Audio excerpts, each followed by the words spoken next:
Saturday, I finally got you to myself on your off day.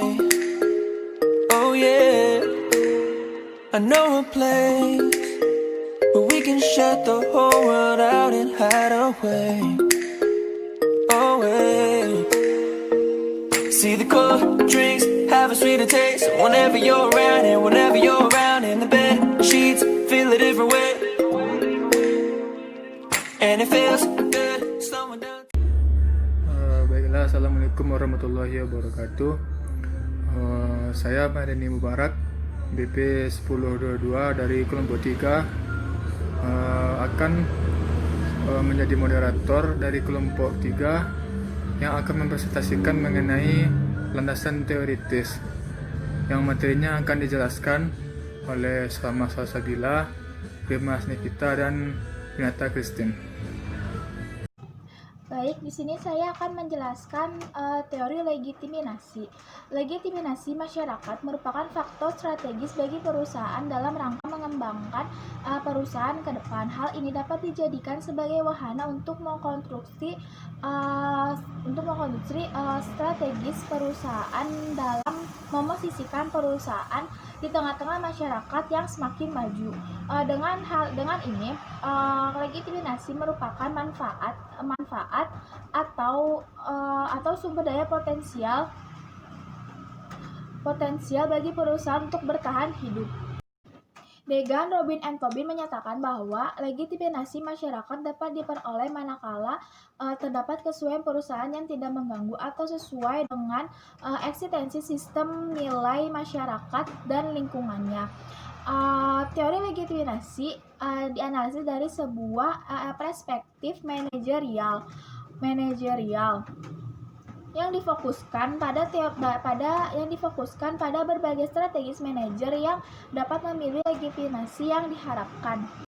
Lalu selanjutnya adalah legitimasi dapat terjadi karena ada beberapa faktor. Yang pertama itu ada perubahan kinerja pada perusahaan, tetapi harapan kinerja terhadap perusahaan pada masyarakat tidak berubah. Yang kedua, tidak ada perubahan kinerja pada perusahaan, tetapi harapan pada masyarakat berubah.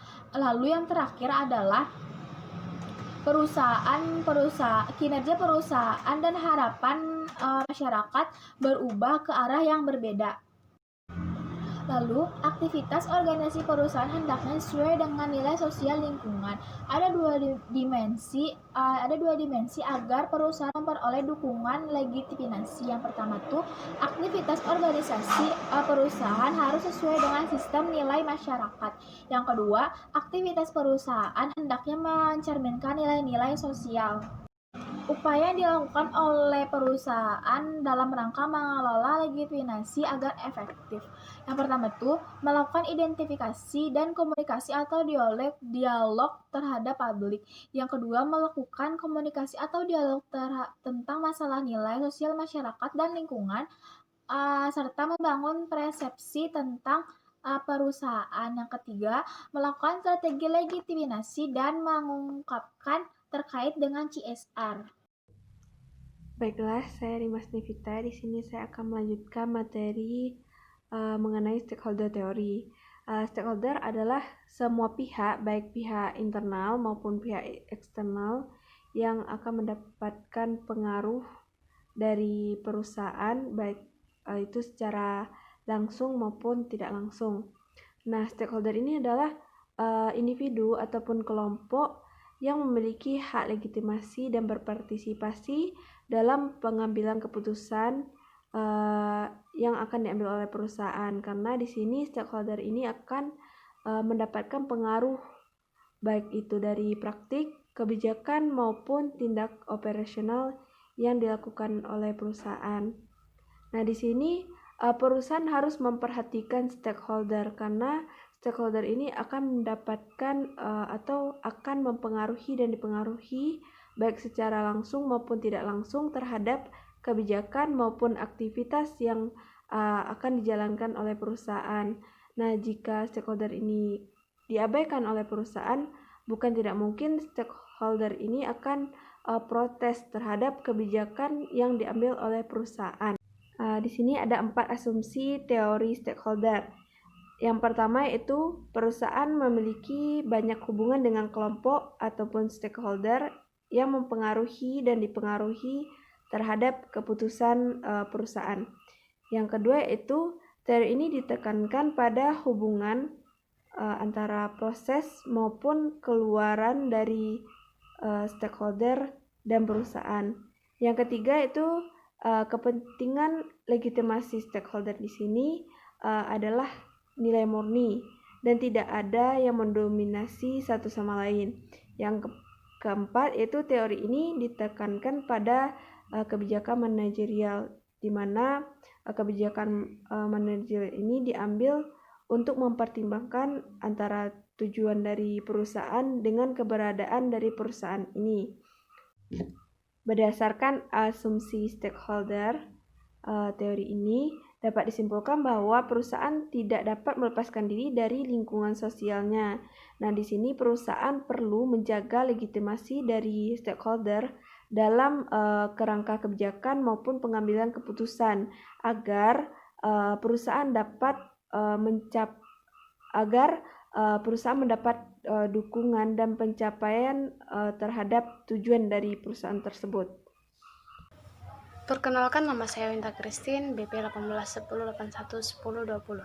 Saya akan melanjutkan materi tentang teori kontrak sosial. Jadi, teori kontrak sosial itu muncul karena adanya interelasi dalam kehidupan sosial masyarakat agar terjadi keselarasan, keserasian, dan keseimbangan, termasuk terhadap lingkungan.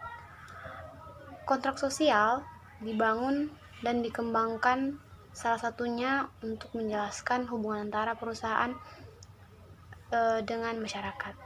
Di sini perusahaan atau organisasi memiliki kewajiban pada masyarakat memberikan manfaat bagi masyarakat. Dalam perspektif manajemen kontemporer, kontrak sosial menjelaskan hak kebebasan individu dan kelompok termasuk masyarakat yang dibentuk berdasarkan kesepakatan-kesepakatan yang saling menguntungkan bagi anggotanya.